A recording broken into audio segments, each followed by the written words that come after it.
Good morning, students. Assalamu alaikum. Yesterday we are discussing the principles of Islamic banking, and today we are going to discuss about the concepts of the Islamic banking and the finance. Actually, almost every Muslim scholars concluding the concepts of the Islamic finance as well as the same. So, the concepts of the Islamic economics or the Islamic banking. Islamic economic principles offers a balance between extreme capitalism and communism. It offers the individual the freedom to produce and create wealth, while surrounding the individual with an environment controlled not by human rulers but by the divine guidance from Allah, which sets moral rules and norms of behavior that must require the utmost sincerity of intention. When these rules and norms are internalized and acted upon by people, peace and prosperity results for the wider society. So ഇതാണ് ഒരു Islamic banking concepts അല്ലെങ്കിൽ ഒരു Islamic economic concept എന്ന് പറയുന്നത്. അതായത് ഒരു Islamic economics എന്ന് പറയുമ്പോൾ ക്യാപിറ്റലിസത്തിൻ്റെയും കമ്മ്യൂണിസത്തിൻ്റെയും ഒരു ഇടയിലുള്ള അല്ലെങ്കിൽ രണ്ടിൽ നിന്നും അഡോപ്റ്റ് ചെയ്തിട്ടുള്ള കാര്യങ്ങളാണ്. അങ്ങനെയല്ല ശരിക്ക് ഇസ്ലാമിക് ഫൈനാൻസ് എന്നുള്ള സാമ്പത്തിക ശാസ്ത്രത്തിൽ നിന്നും ആവാം ക്യാപിറ്റലിസവും കമ്മ്യൂണിസവും എല്ലാം ഉരുത്തിരിഞ്ഞിട്ടുള്ളത്. പക്ഷേ അത് ഉണ്ടാക്കിയ അതത് വ്യക്തികളുടെ ചിന്തകൾക്കനുസരിച്ച് അവരത് കമ്മ്യൂണിസമായിട്ടും ക്യാപിറ്റലിസമായിട്ടും മാറ്റിയെടുത്തു. ആക്ച്വലി ഇസ്ലാമിക് ഫൈനാൻസ് എന്ന് പറയുന്നത് ഒരു വ്യക്തിക്ക് എത്ര വേണമെങ്കിലും സമ്പാദിക്കാനുള്ള എല്ലാ ഫ്രീഡവും കൊടുക്കുന്നുണ്ട്. പക്ഷേ എങ്കിൽ പോലും ഇങ്ങനെ സമ്പാദിക്കുമ്പോൾ പോലും ഓരോ വ്യക്തിയും അത് അള്ളാഹുവിൽ നിന്നുള്ള എല്ലാ ഗൈഡൻസും, മോറൽ റൂൾസ്, അതുപോലെ തന്നെ ബിഹേവിയർ, അതുപോലെ ഇസ്ലാമിക് ടീച്ചിങ്സ് എന്നീ കാര്യങ്ങളെല്ലാം മനസ്സിലാക്കിയും അതിനനുസരിച്ചുമായിരിക്കണം സമ്പാദിക്കേണ്ടതും ചെലവഴിക്കേണ്ടതും. സോ ഇത്തരത്തിൽ ഉള്ള ഈ റൂൾസും റെഗുലേഷൻസും പാലിച്ചുകൊണ്ട് എല്ലാ ജനങ്ങളും അതിനനുസരിച്ച് ആക്ട് ചെയ്യുകയാണെന്നുണ്ടെങ്കിൽ വേൾഡിൽ സമാധാനവും പ്രോസ്പെരിറ്റിയും വലിയ രൂപത്തിൽ കൊണ്ടുവരാൻ സാധിക്കും. ഇതാണ് ഇസ്ലാമിക് എക്കണോമിക് കൺസെപ്റ്റ് അല്ലെങ്കിൽ ഇതിൻ്റെ ഒരു ആകത്തുക എന്ന് പറയുന്നത്. In the Quran says the chapter 2 verse 30 that says that man was created as the representative of God on the earth. This concept has a considerable effect on the Islamic business, since the lack of sense of absolute ownership promotes a sense of working for society, especially the needy. അതായത് ഖുർആനിൽ പറയുന്നുണ്ട്, ഓരോ വ്യക്തിയെയും അല്ലെങ്കിൽ മനുഷ്യനെ ഇവിടെ create ചെയ്തിട്ടുള്ളത് അള്ളാഹുവിൻ്റെ വൈസ്ജറൻസ് ആക്കിയിട്ട് മാത്രമാണ്, അല്ലെങ്കിൽ അതിൻ്റെ അള്ളാഹുവിൻ്റെ ഒരു റെപ്രസെൻറ്റേറ്റീവ്, എർത്തിലുള്ള അള്ളാഹുവിൻ്റെ കാര്യങ്ങളെല്ലാം അല്ലെങ്കിൽ അള്ളാഹുവിന് വേണ്ട കാര്യങ്ങളൊക്കെ ചെയ്യേണ്ട ഒരു റെപ്രസെൻറ്റേറ്റീവ് മാത്രമായിട്ടാണ് മനുഷ്യരെ ക്രിയേറ്റ് ചെയ്തിട്ടുള്ളതെന്നാണ് ഖുർആൻ പറയുന്നത്. സോ നമുക്ക് എല്ലാ സ്കോളേഴ്സും ഖുർആനിൻ്റെയും അടിസ്ഥാനത്തിൽ ഹദീസിൻ്റെയും അടിസ്ഥാനത്തിൽ നൽകിയിട്ടുള്ള ഇസ്ലാമിക് ബാങ്കിങ് കൺസെപ്റ്റ്സുകൾ എന്തൊക്കെയാണെന്നുള്ളത് നോക്കാം. സോ നമുക്കറിയാം എന്താണ് ഇതിൻ്റെ എസെൻഷ്യൽ എന്ന് പറയുന്നത്. ഡിവൈൻ ഗൈഡൻസ് ആൻഡ് ദ സുന്ന, ഇത് രണ്ടുമാണ് ഇതിൻ്റെ ഒരു എസെൻഷ്യൽ. ഇതിൽ നിന്നുമാണ് ഇസ്ലാമിക് എക്കണോമിക് കൺസെപ്റ്റ്സ് അല്ലെങ്കിൽ ബാങ്കിങ് കൺസെപ്റ്റ്സ് ഉണ്ടാക്കിയിട്ടുള്ളത്. ഫസ്റ്റ് വൺ എന്ന് പറയുന്നത് ദ ട്രസ്റ്റിഷിപ്പ്.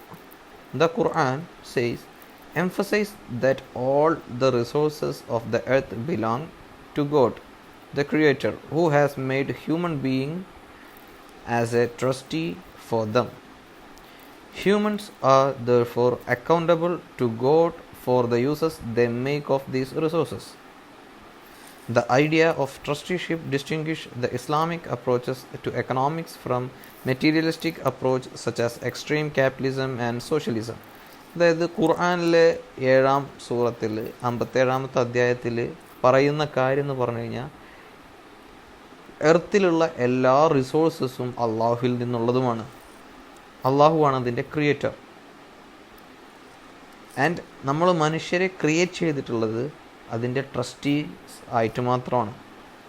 ആൻഡ് നമ്മൾ ഇത് അക്കൗണ്ടബിൾ, നമ്മളുടെ മരണശേഷം നമ്മൾ അക്കൗണ്ടബിൾ ചെയ്യപ്പെടും. എന്തിന്? ഈ റിസോഴ്സുകളെ നമ്മൾ ഏത് തരത്തിലാണ് യൂസസ് ചെയ്തിട്ടുള്ളത് എന്നുള്ള കാര്യത്തിൽ നമ്മൾ അക്കൗണ്ടബിളാണ്.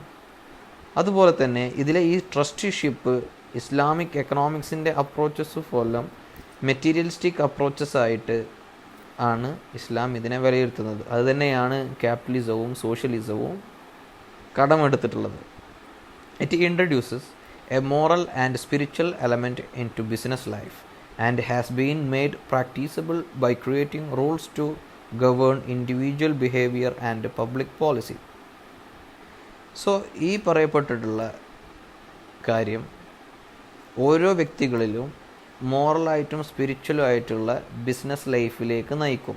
സോ നമ്മൾ കള്ളത്തരങ്ങളും ഒന്നും കാണിക്കാണ്ട് അല്ലെങ്കിൽ അത്ര ഇല്ലീഗലായിട്ടുള്ള കാര്യങ്ങളൊന്നും നടത്താണ്ട് വളരെ പ്യുവറായിട്ടുള്ള രീതിയിൽ നമ്മൾ ബിസിനസ് ലൈഫ് മുന്നോട്ട് കൊണ്ടുപോകും. സോ ഇത് മനുഷ്യരിലേക്ക് പ്രാക്ടീസ് ചെയ്യുന്നതിന് വേണ്ടിയിട്ടാണ്, അല്ലെങ്കിൽ ഇത് കൂടുതൽ മനുഷ്യർക്ക് പ്രാക്ടിക്കബിളായിട്ട് വേണ്ടിയിട്ടാണ് ഇസ്ലാമിക് ബാങ്കിങ് വന്നിട്ടുള്ളത്. സോ അവരിതിന് വേണ്ടിയിട്ടുള്ള റൂൾസ് ആൻഡ് റെഗുലേഷൻസ് വളരെ പ്രോപ്പറായിട്ടുള്ള രീതിയിൽ കൊണ്ടുവരുന്നത് മൂലം പേഴ്സണൽ ബിഹേവിയറും ഓരോ വ്യക്തികളുടെയും പബ്ലിക് പോളിസിയിലും വരുന്ന മാറ്റങ്ങൾ വളരെ കൃത്യമായിട്ട് ഇസ്ലാമിക് ബാങ്കിങ് സമ്പ്രദായങ്ങൾ കൊണ്ടുവരുന്നുണ്ട്. സോ നമുക്ക് രണ്ടാമതായിട്ടുള്ള കൺസെപ്റ്റ്സ് എന്ന് പറയുന്നത് care for others. Care for others tempers self-interest, which is ingrained in human nature. It goes naturally with trusteeship, since in caring for others, one also serves God who created all humans. No one can have fulfillment or happiness in his life without interacting with others. Thus, individual happiness and collective interest go hand in hand. അതായത് ഇതിൽ രണ്ടാമത് പറയുന്ന ഒരു കൺസെപ്റ്റാണ് care for others എന്ന് പറയുന്നത്. So ഈ care for others എന്ന് പറയുന്ന കാര്യം നമുക്ക് സ്വയം ഉണ്ടാവേണ്ടതാണ്. അതായത് ഒരു ഹ്യൂമൻ നാച്ചുറായിട്ട് ഉണ്ടായി മാറേണ്ട ഒരു കാര്യമാണ് കെയർ ഫോർ others. മറ്റുള്ളവരെയും കൂടി കെയർ ചെയ്യുക അല്ലെങ്കിൽ മറ്റുള്ളവരെയും കൂടെയും പരിഗണിക്കുക എന്നുള്ള ഒരു കാര്യമാണ് ഇസ്ലാമിക് ബാങ്കിങ്ങൾ മുന്നോട്ട് കൊണ്ടുവരുന്ന മറ്റൊരു രണ്ടാമത്തെ കൺസെപ്റ്റ് എന്ന് പറയുന്നത്. അതൊരു ഹ്യൂമൻ നാച്ചുറായിട്ട് നമുക്ക് ഉരുത്തിരിഞ്ഞ് വരേണ്ട കാര്യമാണ്. സോ ഇത് നാച്ചുറലി ഒരു മനുഷ്യനിൽ അവരിൽ ഉണ്ടാവുന്ന ട്രസ്റ്റിഷിപ്പ്, അത് അള്ളാഹുവിനോട് കാണിക്കുന്ന ആ ഒരു ട്രസ്റ്റിഷിപ്പിൻ്റെ ഭാഗമായിട്ടുള്ളതാണ് ഈ കെയർ ഫോർ others എന്ന് പറയുന്നത്. മറ്റുള്ളവരെ സഹായിക്കുക, ഉള്ളവൻ ഇല്ലാത്തവന് കൊടുക്കുക എന്നീ പറയപ്പെടുന്ന എല്ലാ കാര്യങ്ങളും അള്ളാഹു ക്രിയേറ്റ് ചെയ്ത എല്ലാ ഹ്യൂമണിലും നാച്ചുറലായിട്ട് നമുക്ക് ഉണ്ടാവേണ്ട കാര്യങ്ങളാണ്. സോ ഇത് മുന്നോട്ട് വെക്കുന്നത് ഇസ്ലാമിക് ബാങ്കിങ് ഒരു കൺസെപ്റ്റായിട്ട് തന്നെയാണ്. സോ ഇത് ചെയ്യാത്തോടത്തോളം കാലം ഒരു ഹ്യൂമണും ഒരു ഫുൾ ഹാപ്പിനെസ്സിന് അറ്റൈൻ ചെയ്യാൻ കഴിയില്ല. അതായത് സെൽഫിഷ്നെസ് എന്ന് പറയുന്നതിൽ നിന്നും മാറി കെയർ ഫോർ othersലേക്ക് മാറുന്നതോടുകൂടി ഓരോ വ്യക്തികളും ഒരു ഹാപ്പിനെസ് അറ്റൈൻ ചെയ്യുന്നുണ്ട്. സോ ഞാൻ എന്തെങ്കിലും മറ്റുള്ളവർക്ക് വേണ്ടി ചെയ്തിട്ടുണ്ട് എന്നുള്ള ആ ഒരു ഹാപ്പിനെസ്, ഒരു ഫുൾഫിൽമെൻ്റാണ് പറയപ്പെടുന്ന രണ്ടാമത്തെ ഒരു കൺസെപ്റ്റ് എന്ന് പറയുന്നത്. അതായത് മനുഷ്യർ ചിന്തിക്കുന്നുണ്ട്, people who believe that they can increase their wealth through charging others interest and by reducing charitable giving are under an illusion.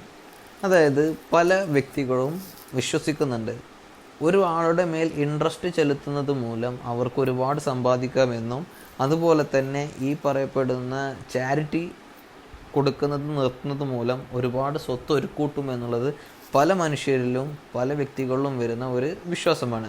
The wealth and the integrity of society can only increase when the rich give part of their wealth to the needy for no other motivation than to please God. അതായത് ഒരു വ്യക്തിക്ക് സമ്പാദിക്കണം അല്ലെങ്കിൽ അദ്ദേഹത്തിൻ്റെ സമ്പാദ്യം വർദ്ധിക്കണം എന്നുണ്ടെങ്കിൽ ഈ തരത്തിൽ മുന്നോട്ട് പോയാൽ സാധിക്കില്ല.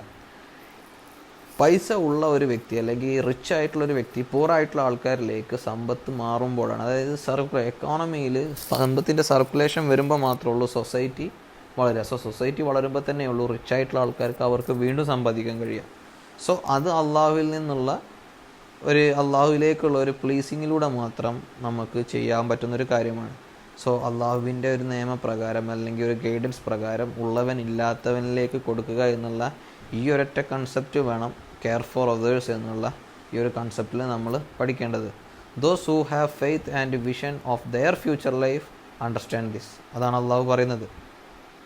ഏതൊരാൾക്കും സ്വയം ലൈഫിൽ വിശ്വാസവും ഒരു വിഷനും അവൻ്റെ ഫ്യൂച്ചറിലുണ്ട് എന്നുണ്ടെങ്കിൽ ഈ ഒരു കൺസെപ്റ്റിനെ മനസ്സിലാക്കാൻ കഴിയും. ആൻഡ് മൂന്നാമത് പറയുന്ന ഒരു കൺസെപ്റ്റ് എന്ന് പറയുന്നത് productive effort as a means of serving God. Islam emphasise the duty of every individual to work for his living. Productive enterprise is looked upon as means of serving God. Surah 2 verse 195. അതായത് എല്ലാ ഇൻഡിവിജ്വലിൻ്റെയും ഡ്യൂട്ടിയാണ് സ്വയം livelihood കണ്ടെത്തുന്നതിന് വേണ്ടിയിട്ട് work ചെയ്യുക അല്ലെങ്കിൽ hard work ചെയ്യുക എന്നുള്ളത് ഇസ്ലാം മുന്നോട്ട് വെക്കുന്ന ഒരു ഡ്യൂട്ടിയാണ് ഓരോ വ്യക്തികൾക്കും.